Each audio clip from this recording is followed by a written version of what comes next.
Question में आपको दिए गए त्रिभुज में कितने त्रिभुज बने हुए हैं उन सभी की आपको संख्या बतानी है।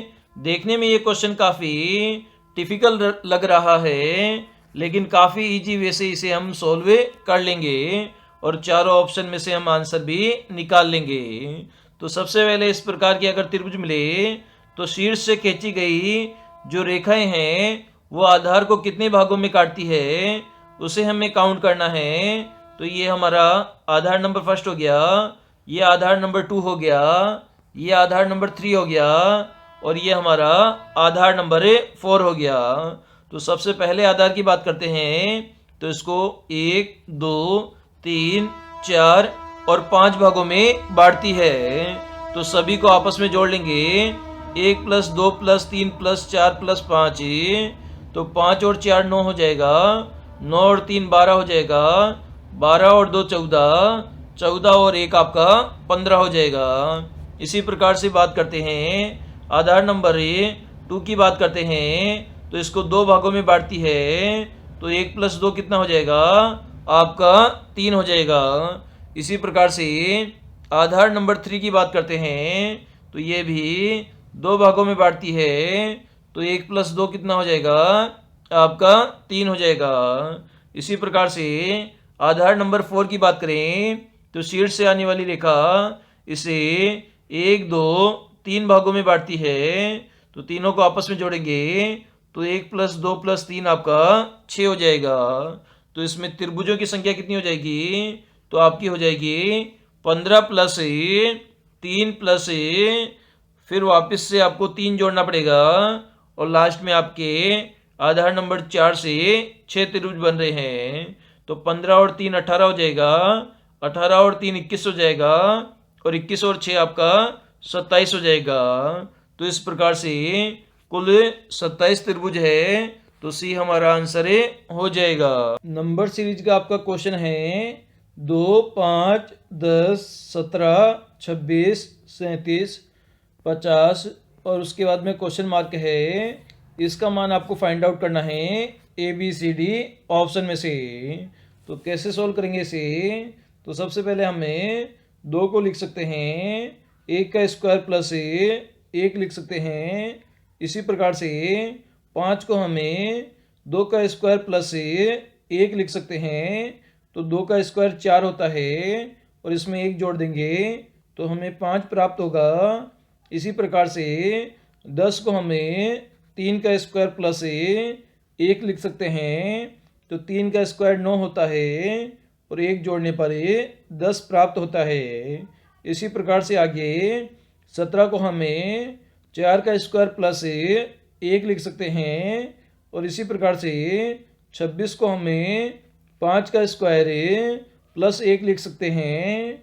37 को हमें 6 का स्क्वायर प्लस 1 लिख सकते हैं और आगे 50 को हमें 7 का स्क्वायर प्लस 1 लिख सकते हैं। तो आगे क्वेश्चन मार्क है, इसमें किस संख्या का स्क्वायर करना पड़ेगा? इसके लिए हमें प्रीवियस संख्याओं का एनालिसिस करते हैं। तो 1, 2, 3, 4, 5, 6, 7 ऐसे बढ़ते हुए क्रम में हमने स्क्वायर किया है।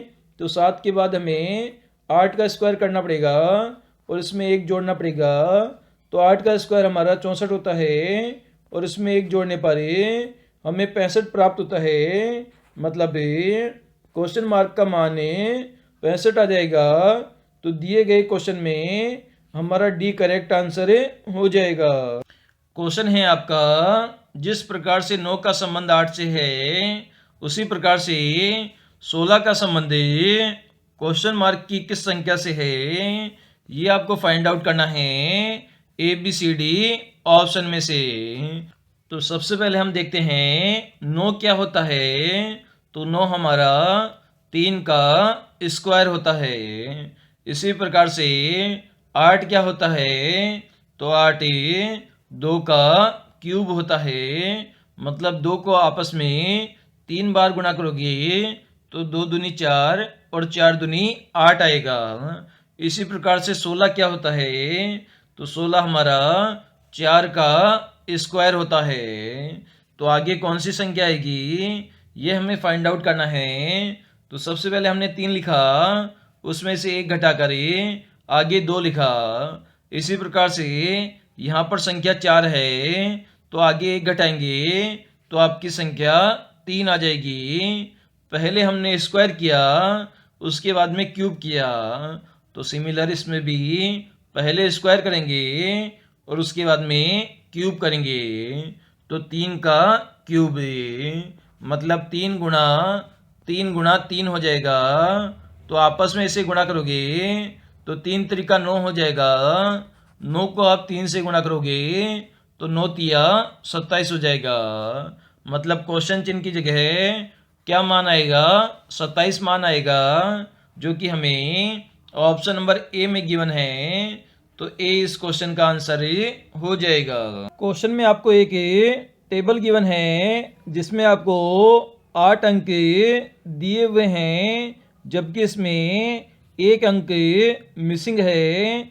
इसका मान आपको फाइंड आउट करना है A B C D option में से।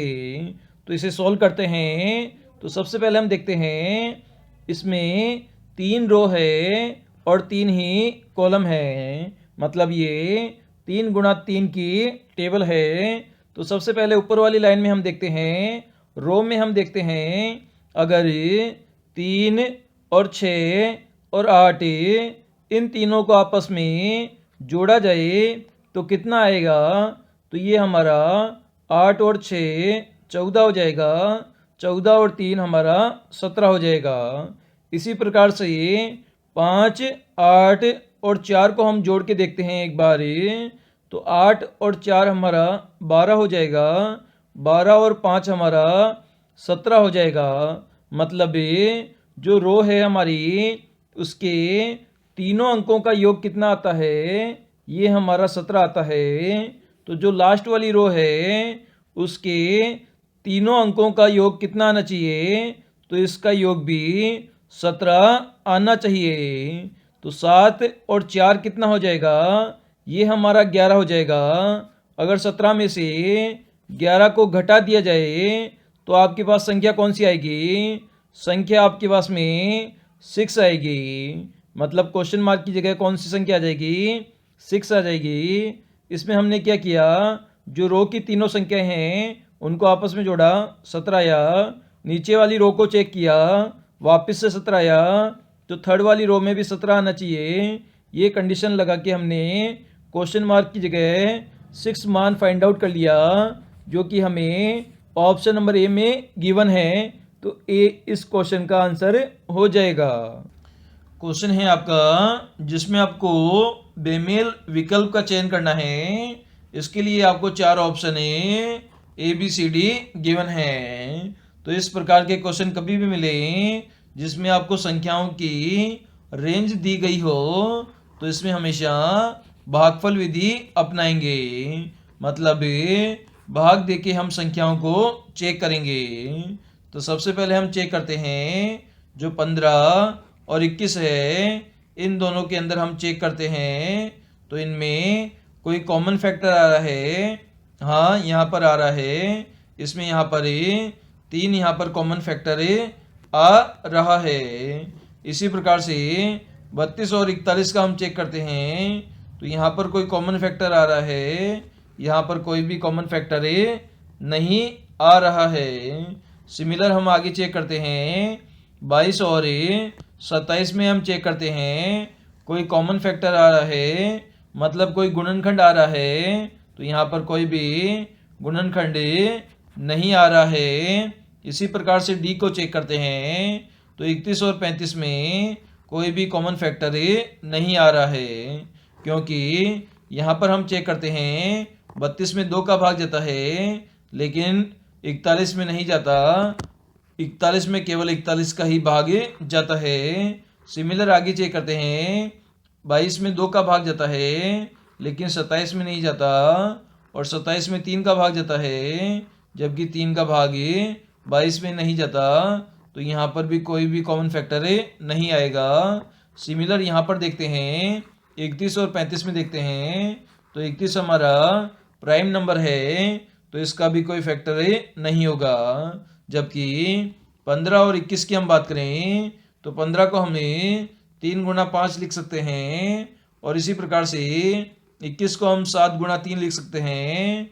तो 3 यहाँ पर कॉमन फैक्टर है, मतलब 3 का भाग 15 में भी जाता है और 21 में भी जाता है।